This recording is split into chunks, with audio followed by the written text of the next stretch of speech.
गुरु, आपने किस बुनियाद पर डीजीपी को नोटिस भेजा? मैं पुलिस ऑफिसर बनने के लायक नहीं हूं। इस बात का फैसला किस बिना पर किया उन्होंने, इसकी वजह जानने के लिए आया हूं। अपना पक्ष रखने के लिए आपका कोई वकील है? नहीं जज साहब, मैं अपना केस खुद ही लड़ूंगा। You can proceed. इस केस के सिलसिले में मैं इंस्पेक्टर वीरप्पन से कुछ सवाल पूछना चाहता हूं। इजाजत है। शुक्रिया जज साहब। नमस्ते सर।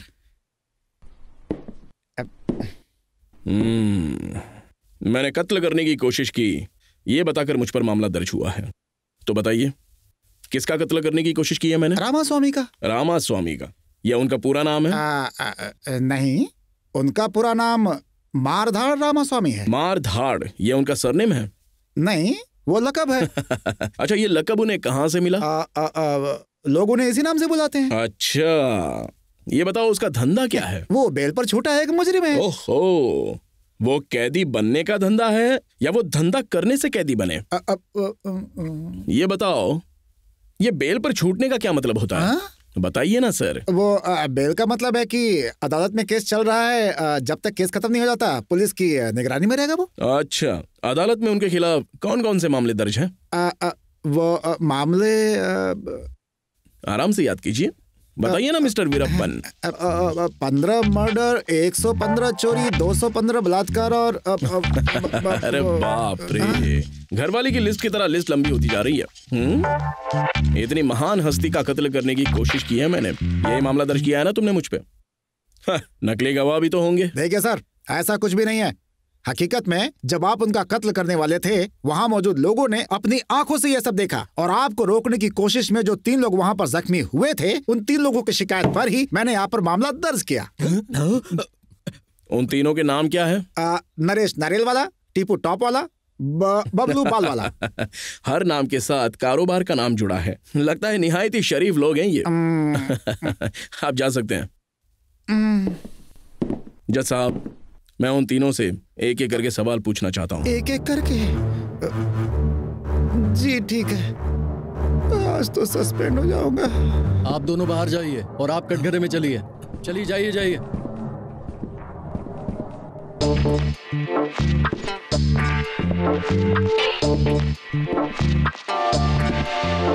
अरे बाप रे, इतना बड़ा जख्म कैसे आ गया आपको?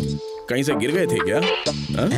पहले तुम्ही ने तो जख्म दिया, अब खुद ही पूछो कि जख्म कैसे आया। अच्छा, मैंने आपको क्यों मारा था? जब आप रामास्वामी को मार रहे थे तब मैं बीच में आ गया, तभी तुमने मुझे मारा था। अच्छा ठीक है, जब मैं रामास्वामी को मार रहा था तब वो क्या कर रहे थे? बोलिए ना, क्या कर रहे थे वो? आपको पता ही नहीं वो क्या कर रहा था? मतलब मैंने उसे मारा ही नहीं और ना ही आपने देखा है, मतलब आपने मेरे खिलाफ झूठी कंप्लेंट कर दिया? नहीं, रामास्वामी को तुमने ही मारा, मैंने खुद देखा। तो बताइए ना, वो क्या कर रहे थे? वो पेपर पढ़ रहे थे। कहाँ? उनके घर के बाहर। उस वक्त आप तीनों वहाँ क्या कर रहे थे? राइट साइड में बल्लू खड़े थे और लेफ्ट साइड में टीपू खड़े थे और मैं बैठकर भाई के पैर दबा रहा था। पेपर पढ़ते वक्त उन्होंने ऐसा क्या किया कि मैंने उन्हें मारने की कोशिश की? भाई ने तो कुछ भी नहीं किया था। भाई कुछ भी करने से पहले वक्त जरूर देखते हैं। दस्तखत करने के लिए भी पुलिस स्टेशन जाना था तो वक्त क्या हुआ ये पूछा था। वक्त क्या पूछता है बे, तेरा तो खराब ही चल रहा है बोलकर भाई की छाती पर धनाधन लात मारने लग गया तू। मतलब जब मैंने रामास्वामी को लात मारी उस वक्त वो दाहिनी ओर बैठा हुआ था, है ना? हाँ। और बाएं तरफ पल्ली मनी था। हाँ। और उस वक्त आप भाई के पैर दबा रहे थे। हाँ। रामास्वामी जब पेपर पढ़ रहे थे तब मैंने उन्हें मारा। हाँ। ठीक है, जा सकते हैं आप। जरा सुनिए। हाँ? अभी सवाल खत्म नहीं हुए क्या? अभी तो पूछताछ शुरू हुई है। वहां खड़े हो जाइए।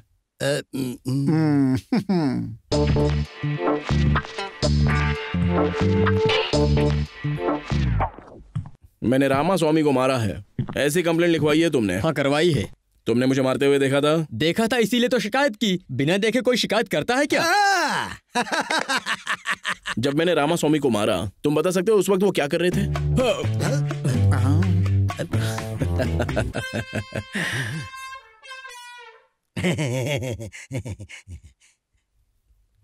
बोलो बोलो।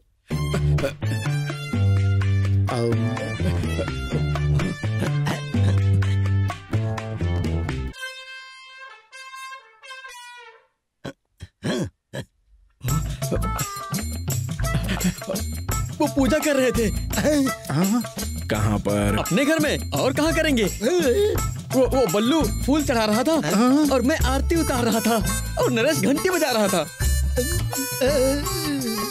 ये बताओ, रामास्वामी तो पूजा कर रहे थे ना, तो मैंने उन्हें क्यों मारा? उन्होंने क्या किया?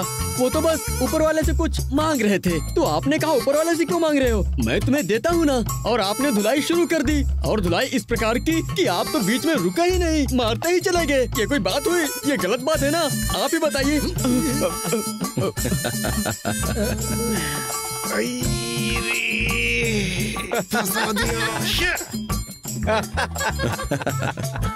मतलब जब मैंने रामास्वामी को मारा था तो वो पूजा कर रहे थे, है ना? और ये आरती कर रहे थे और तुम घंटी बजा रहे थे। मैं आरती कर रहा था और वो घंटी बजा रहा था। ठीक है, तुम भी इनके साथ खड़े हो जाओ। जज साहब, अब मैं तीसरे गवाह से बात करना चाहूंगा। Yes, you can proceed. देखा कैसे संभाला? उसने तो मुझे कंफ्यूज कर दिया था, लेकिन मैं तो टीपू टॉप हूँ। देखा कैसे टॉप से फायरिंग किया मैंने, मानते हो कि नहीं? हाँ। चल दफा हो जा, भाग यहाँ से। पता नहीं कहाँ से आते हैं इस लोग। देखा कैसे हैंडल किया? एक नंबर का बेवकूफ है तू। अब मैंने क्या किया? गड़बड़ कर दी तूने, फंसा दिया सबको। मैंने कुछ नहीं किया, तूने ही गड़बड़ की थी। हाँ, बल्लू बाल वाला। मैंने रामास्वामी की जान लेनी चाहिए थी। ऐसी शिकायत आप तीनों ने दर्ज कराई है ना? हाँ, कराइए। जब मैंने रामास्वामी को मारा तो बताओ वो क्या कर रहे थे? मर गया। अरे बोलिए बोलिए। मैंने रामास्वामी को क्यों मारा, ये सारा सच तुम्हारे साथियों ने बता दिया है। तुम भी बता दो वरना अच्छे से फंसोगे। मैं गद्दारों, अपने भाई को ही फंसा रहे हो। क्यों किया ऐसा? हम लोगों के लिए भाई ने क्या कुछ नहीं किया। जब तुम लोग जेल जाते थे, भाई पुलिस वालों को पेटी भर भर के पैसा खिलाते थे और उनके खिलाफ गवाही नहीं दी। एक नंबर के एहसान फरामोश हो तुम में और उस शिकायत करने वाली लड़की में क्या फर्क है? अच्छा ये बताओ, जिसने शिकायत की थी वो लड़की कौन है? ओए, पागल समझा है क्या? तू तो ऐसे बोल रहा है जैसे कुछ पता ही नहीं। मेरे भाई की शिकायत करने पर गुस्से में भाई ने जब उसके बाल पकड़े तब तूने उनको पीटा था, और जब मैं बीच में आया तब तूने मेरी भी धुलाई की, और ऐसी धुलाई की कि मेरे हाथ की हड्डी भी टूट गई। मतलब तुम्हारे भाई ने उस लड़की को पकड़ा था तो मैंने उसे मारा। और नहीं तो क्या?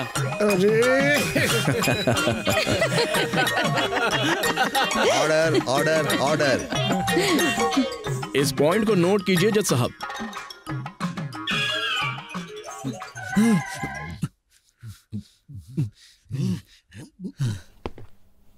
अब मुझे जिसने रिजेक्ट किया उस डीजीपी को कटघरे में बुलाना चाहता हूं। बुला सकते हैं। एक कंडीशन बेल पर छूटे हुए गुंडे के मरने पर और उसकी दी हुई लोगों की झूठी गवाही पर छोटी मोटी लड़ाई को अटेम्प्ट टू मर्डर का केस बना दिया इस इंस्पेक्टर ने, और उस एफआईआर के आधार पर आपने मुझे पुलिस की नौकरी से रिजेक्ट करने का एक बहुत बड़ा गुनाह किया है। क्या गलती थी मेरी? मैं पूछता हूं, क्या गलती थी मेरी? एक मासूम लड़की को सरेआम बीच सड़क पर मारने वाले को रोकना क्या कानून की नजर में जुर्म है? आम जनता की हिफाजत करना ही पुलिस का फर्ज होता है। पोस्टिंग मिलने के पहले मैंने वही किया, क्या यह जुर्म होता है? बिना जांच किए फैसला करने वाले को सही फैसला करने का एक और मौका दिया। जरा बताइए डीजीपी साहब, क्या यह जुर्म होता है? ये क्या जुर्म लगा रखा है तुमने? बेल पर छूटने वाले गुंडों से भी बढ़कर भयंकर गुंडे जैसा बर्ताव किया तुमने। एक भयंकर गुंडे और तुम में आखिर फर्क क्या है? एक बात ध्यान में रख, पुलिस डिपार्टमेंट के भी कुछ कायदे और कानून होते हैं। चाहे वो कितना ही बड़ा गुनहगार हो, कितना भी बड़ा मुजरिम हो, उसे अरेस्ट करने के लिए किसी को भी अरेस्ट वारंट चाहिए होता है। कोई उसे मार नहीं सकता। और एक बात, कितनी भी भीड़ क्यों ना हो, लोग चाहे कितना भी भड़के क्यों ना हो, सीनियर ऑफिसर इजाजत नहीं देता, कोई कुछ नहीं कर सकता है, कुछ भी नहीं, समझे? मतलब अपनी आंखों के सामने नाइंसाफी हो उसे देखकर अपना मुंह बंद करके खामोश रहना होगा, उसे रोकना नहीं है? रोक नहीं सकते मैन, रोक नहीं सकते, यही रूल्स हैं। जब तुम पोस्टिंग के पहले इतने वायलेंट हो, अगर तुम पुलिस ऑफिसर बन जाते हो तो ऐसा मामला कैसे संभालोगे? तुम पुलिस की नौकरी के लायक नहीं हो तो पूरी जिंदगी तुम पुलिस ऑफिसर नहीं बन सकते, और यही मेरा फैसला है।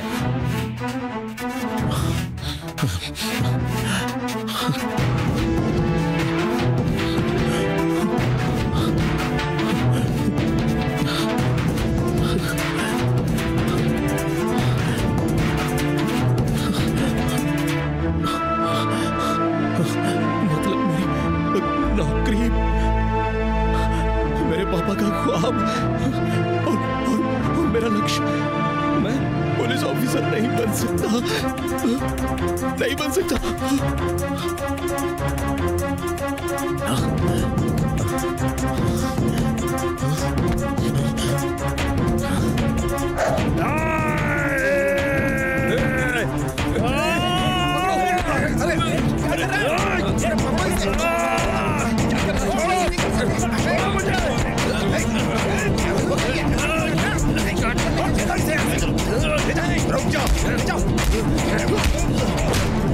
रुक जाओ सब लोग, रुक जाओ।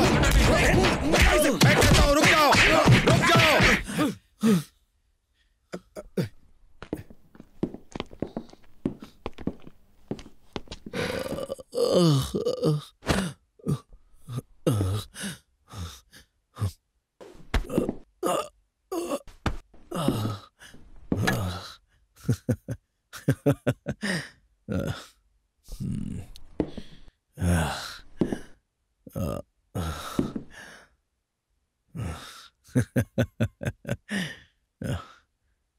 इन लोगों ने मुझे क्यों मारा?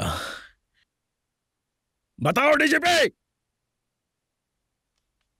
आपने चार्ज कहा ना? क्या ये अरेस्ट वारंट लेकर आए थे? जिन्होंने कानून को तोड़ा है, अब बताइए क्या उन्हें आप डिसमिस करवाएंगे? नहीं करेंगे, क्योंकि ये लोग आपकी निहायत कीमती जान बचाने आए थे। जरा मुझे बताइए ना, मजबूर की मदद करने से बड़ा कानून है क्या? सच्ची हमदर्दी से रूल्स बड़े होते हैं। चिल्ला चिल्ला कर अपनी इज्जत बचाने की आवाज लगाने वाली उस लड़की से बड़ी कानून की इज्जत होती है।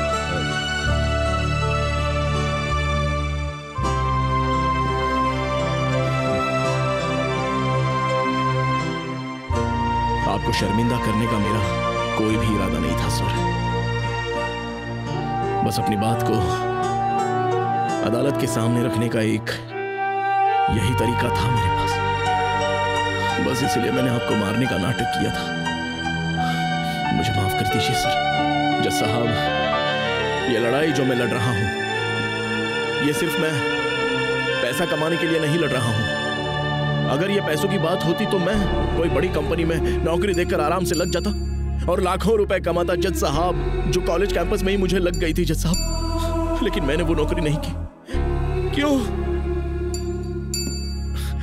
क्योंकि ये नौकरी मेरे लिए सिर्फ नौकरी नहीं है जज साहब, मेरी जिंदगी देकर निभाने वाला फर्ज समझता हूं मैं।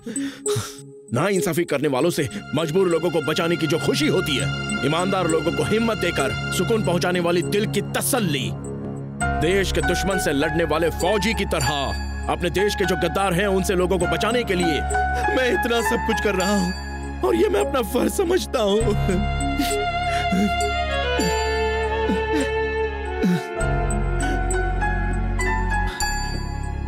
बचपन में हम सबकी हिफाजत हमारी माँ करती है।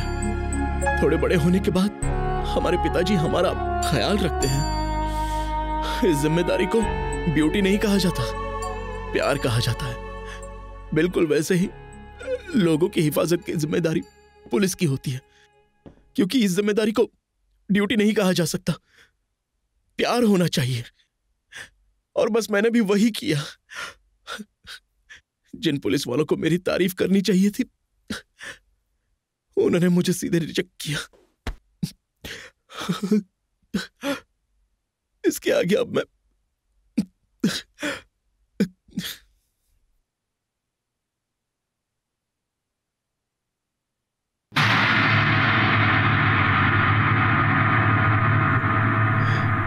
इस केस में एक मासूम लड़की की गुंडे से हिफाजत करने के लिए मिस्टर गुरु ने रामा स्वामी जैसे गुंडे को मारा, ये बात साबित होती है। इसीलिए यह अदालत आदेश देती है कि अदालत के बर्खास्त होने से पहले मिस्टर गुरु को असिस्टेंट पुलिस कमिश्नर बना दिया जाए। पुलिस डिपार्टमेंट इस पर अमल करे।